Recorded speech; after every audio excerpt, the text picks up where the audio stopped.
सर्वप्रथम आपल्या सर्वांना दीपावलीच्या मी खूप खूप शुभेच्छा देतो आणि दीपावली आणि येणारं नवीन वर्ष आपल्या सर्वांना सुख समाधानाचं आनंदाचं जावं आणि आरोग्याचं जावं अशा प्रकारची ईश्वरचरणी प्रार्थना देखील करतो।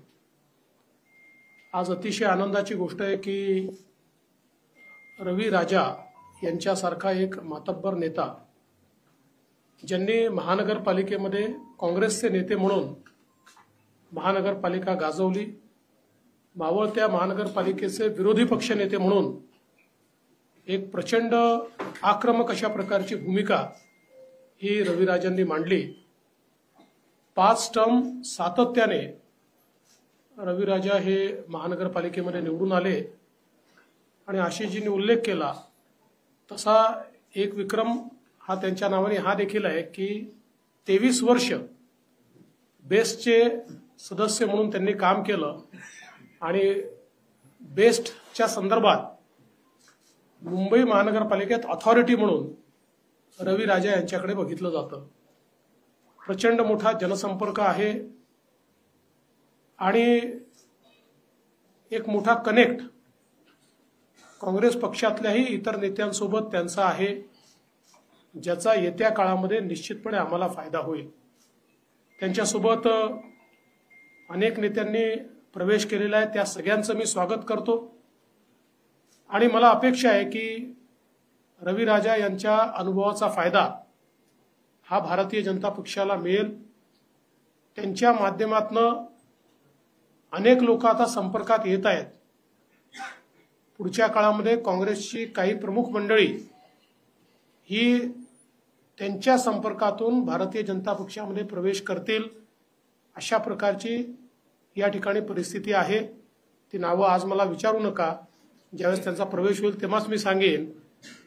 पण मला असं वाटतं की ज्या लोकांनी महानगरपालिकेत आणि शहरामध्ये काँग्रेस टिकवून ठेवली त्यापैकी एक असलेले रवी राजा हे आमच्याकडे आल्यामुळे निश्चित आम्हाला त्याचा एक मोठा फायदा होईल आणि अर्थातच त्यांचं कार्यक्षेत्र हे मोठं आहे, पण सायन कोळीवाडा एक मेजर त्यांचं क्षेत्र आहे, त्यामुळे तिथेही आमच्या उमेदवारांना तमिल सेल्वनजींना निवडून येण्याकरता एक मोठा हातभार त्यांचा लागेल। यासोबत बाबू दरेकरजी जे उपविभाग प्रमुख आहेत ते या ठिकाणी उबाठा सेनेतून भारतीय जनता पक्षामध्ये त्यांनी देखील प्रवेश केला आहे आणि निश्चित त्यांच्या प्रवेशामुळे घाटकोपरमध्ये आमच्या भारतीय जनता पक्षाला ताकद मिळेल, आमच्या उमेदवारांना त्याचा फायदा मिळेल। त्यांचंही मी मनापासून स्वागत करतो। येत्या काळामध्ये अनेक चांगले नेते हे भारतीय जनता पक्षामध्ये प्रवेश करताना आपल्याला दिसतील आणि एक प्रकारे जनतेच्या मनामध्ये आता विश्वास तयार व्हायला लागलेला आहे की पुन्हा एकदा महायुतीचंच सरकार हे सत्तेमध्ये येणार आहे आणि त्यामुळे एक सकारात्मकता महायुतीच्या संदर्भात ही आम्हाला देखील जनतेमध्ये पाहायला मिळते। आता आपल्याला कल्पना आहे की नामांकन पूर्ण झालेलं आहे। नामांकनानंतर काही ठिकाणी आमचे क्रॉस फॉर्म्स आले होते। काल त्या संदर्भात माननीय मुख्यमंत्री एकनाथराव शिंदेजींच्या घरी आमची बैठक झाली। त्या बैठकीमध्ये अजितदादाही होते, मी होतो, आमचे बावनकुळेजी, तटकरेजी, प्रफुल्लभाई सगळे आम्ही बसून जवळपास सगळे इश्यूज आम्ही संपवलेले आहेत। त्यामुळे आता त्या संदर्भातले कुठलेच इश्यू आमचे शिल्लक नाही। त्याचं प्रत्यंतर तुम्हाला आज आणि उद्यामध्ये दिसेल आणि जे परत घेतले पाहिजे असे क्रॉस फॉर्म्स सगळे परत होतील। आता आमचा प्रयत्न असा आहे की काही ठिकाणी क्रॉस बंडखोरी आहे, म्हणजे एकमेकाच्या उमेदवारासमोर लोक उभे झालेले आहेत। त्याही संदर्भात आम्ही एक नीती त्याची तयार केलेली आहे आणि तिन्ही पक्ष मिळून अशा प्रकारे ज्यांनी त्या ठिकाणी तिकीट नसताना उमेदवारी भरली आहे त्यांना परत घेण्याचा प्रयत्न आमचा असणार आहे। पक्षांतर्गतही काही ठिकाणी अशा प्रकारचे आमचे कार्यकर्ते उभे झालेले आहेत। त्यांना विश्वासात घेऊन आणि योग्य प्रकारे त्यांच्याशी चर्चा करून त्यांनाही परत घ्यायला कसं लावायचं असा आमचा प्रयत्न असेल. कालच्या एकूणच जे काही आता उमेदवारी अर्ज परवा जे सगळे पूर्ण झाले त्याच्यामध्ये आणि काल स्क्रुटिनीनंतर आम्हाला अपेक्षित असे सगळे अर्ज वैध झालेले आहेत. त्यामुळे आता मला असं वाटतं की दिवाळी 2 दिवस आहे, त्यानंतर साधारण 4-5 तारखेनंतर जोराने प्रचार सुरू होईल. त्याच्याकरता पूर्ण तयारीत आम्ही आहोत आणि अशा वेळी चांगली लोक भारतीय जनता पक्षात प्रवेश करतायत. मी त्यांचं सर्वांचं मनापासून स्वागत करतो.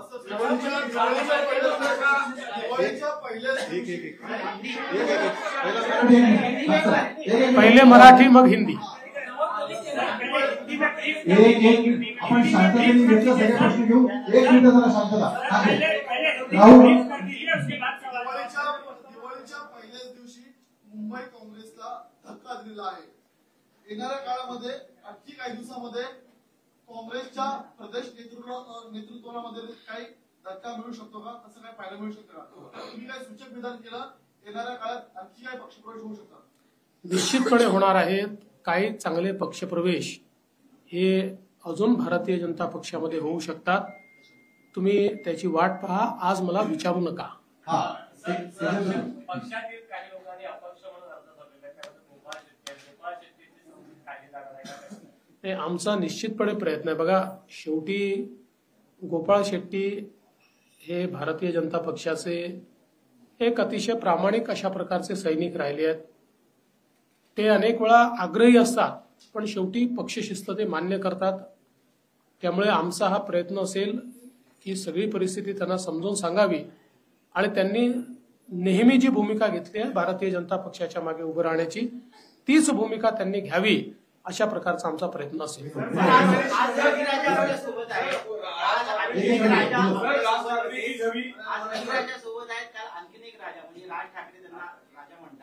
ते सुद्धा सोबत होते. ते म्हणाले की लवकरच महाविकास आघाडी नाही तर महायुतीचं आणि भाजपचं सरकार येईल, भाजपचाच मुख्यमंत्री होईल. इशारा तुमच्याकडे होता, कसं पाहता? असं आहे, मी त्यांचा आभारी आहे. त्यांच्या शुभेच्छा मी या ठिकाणी आभाराने स्वीकारतो. पण महायुतीचं सरकार येणार, भाजपचं नाही, आणि महायुतीचा मुख्यमंत्री होणार ही काळ्या दगडावरची पांढरी रेघ.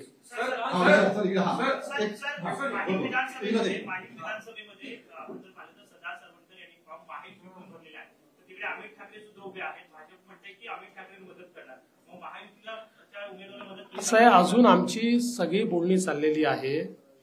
सीएम साहेब, राज ठाकरेजी, मी आहे, आशिष शेलारजी आहे.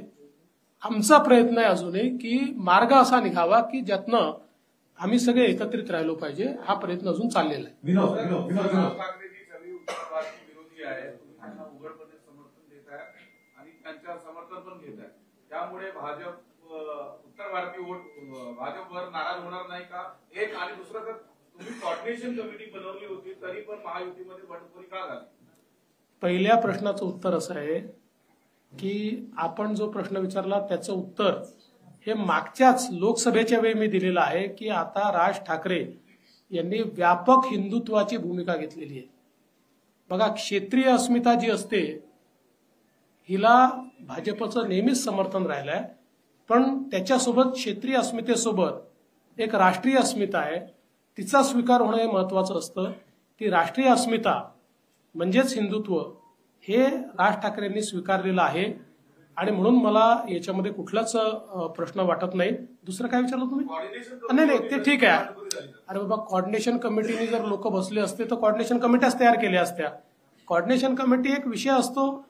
आता तुम्ही मला सांगा की 288 मतदारसंघात 8-10 मतदारसंघामध्ये प्रॉब्लेम झाले, म्हणजे किती कोऑर्डिनेशन झालं बघा ना. त्यांचं तर अजून समजलंच नाहीये महाविकास आघाडीचं नेमकं काय झालंय. तुम्हाला कळलंय का? कळलं असेल तर मला नंतर समजावून सांगा. पहला पटाखा आपने यहाँ सुबह सुबह जलाया है, क्या ये लगातार चुनाव तक रहेगा क्या? पहला. दूसरा सवाल ये है कि जिस तरीके से बगावती तेवर अलग अलग जगहों पर दिख रहे हैं, उसके लिए बीजेपी और महायुति कितना प्रयत्न कर रही? कल रात आपकी मीटिंग नहीं हुई? मुझे इस बात की बहुत खुशी है कि कांग्रेस पार्टी के 5 बार कॉरपोरेटर रहे और विपक्ष के नेता रहे ऐसे एक बहुत ही कद्दावर नेता रवि राजा जी ने आज भारतीय जनता पार्टी में प्रवेश किया है। उनके साथ कई प्रमुख पदाधिकारियों ने भी भारतीय जनता पार्टी में प्रवेश किया है। मैं रवि राजा जी का बहुत स्वागत करता हूं, उनके साथ आए सभी पदाधिकारियों का स्वागत करता हूं। साथ में उबाठा सेना से बाबू दरेकर जी ने भी प्रवेश किया है, मैं उनका भी बहुत बहुत स्वागत करता हूं। और ऐसे पटाखे चलते ही रहेंगे। जो आपने सवाल किया उस पर मैं इतना ही कहना चाहता हूं। अभी रवि राजा जी के ही संपर्क में कई लोग हैं जिनसे उन्होंने मेरी बात करवाई है, जिनमें से कुछ लोग बहुत प्रमुख लोग हैं। ऐसे लोग भी और अन्य लोग भी आने वाले दिनों में बीजेपी में आते हुए आपको दिखाई पड़ेंगे। और जहां तक बागियों का सवाल है, तीनों पार्टियों ने बैठकर जहां क्रॉस फॉर्म आए थे उस पर हम लोगों ने जो प्रॉब्लम है उसको सॉल्व किया है। अब बागियों के ऊपर भी प्रयास चल रहा है। मुझे विश्वास है कि हम लोग सबको मना लेंगे और फॉर्म वापस लेंगे। पटाखों की बात हुई, इसके लिए हमारे पटाखे पर्यावरण पूरक होंगे।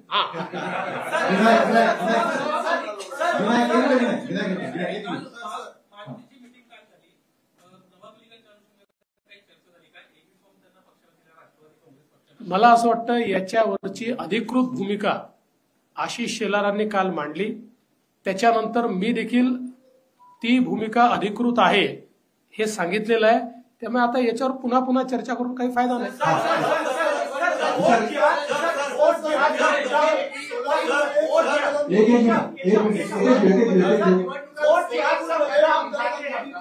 India Muslim Personal Law Board के मौलाना सज्जाद आज मनोज जरांगी पाटिल से मिल रहे हैं। आपके खिलाफ, बीजेपी के खिलाफ एक एंटी फ्रंट बनाने का प्रयास all India Muslim Personal Law board द्वारा किया जा रहा है, उस पर आपका क्या कहना है? देखिए, डेमोक्रेसी है, लोकतंत्र है। लोकतंत्र में जिसको फ्रंट बनाना है बनाए, जिसको बैक बनाना है बनाए, जिसको जो बनाना है बनाए। सवाल ये उठता है कि महाराष्ट्र की जनता किसका साथ देने वाली है। मुझे पूरा विश्वास है कि महाराष्ट्र की जनता ने महायुति को समर्थन देने का तय किया है।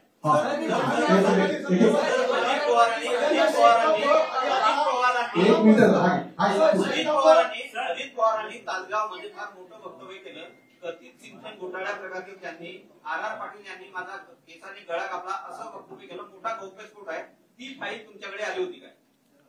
असं आहे, या संदर्भात मी कालच सांगितलेलं आहे आणि ही फाईल कुठली गोपनीय फाईल नाही, माहितीच्या अधिकारात देता येते अशा प्रकारची फाईल आहे।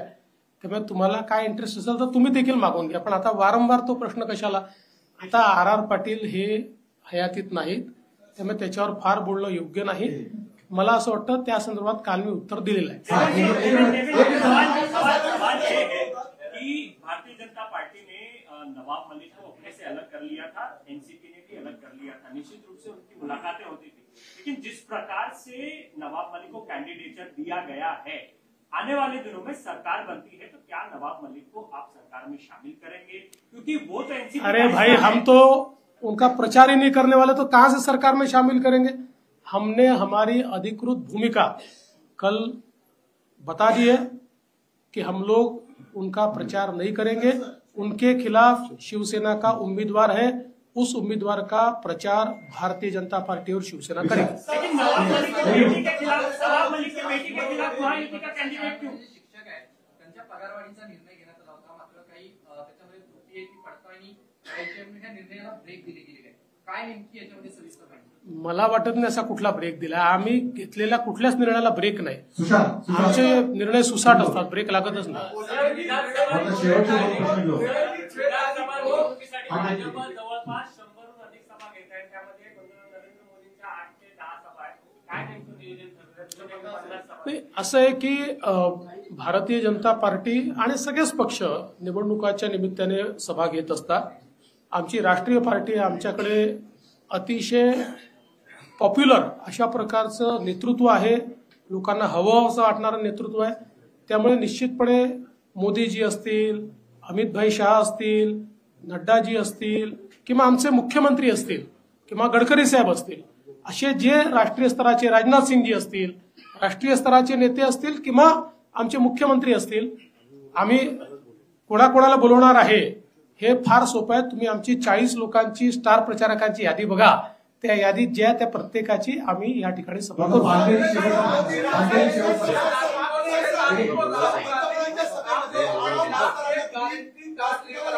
क्या 6 तारीख को राहुल गांधी मुंबई में गारंटी कार्ड लॉन्च कर रहे हैं और महायुति को ये गारंटी कार्ड जो भी है जो योजनाएं चल रही है उसके ऊपर सीट करके एक्स्ट्रा बहुत सारी चीजें लेकर ऐसा कांग्रेस दावा कर रही है.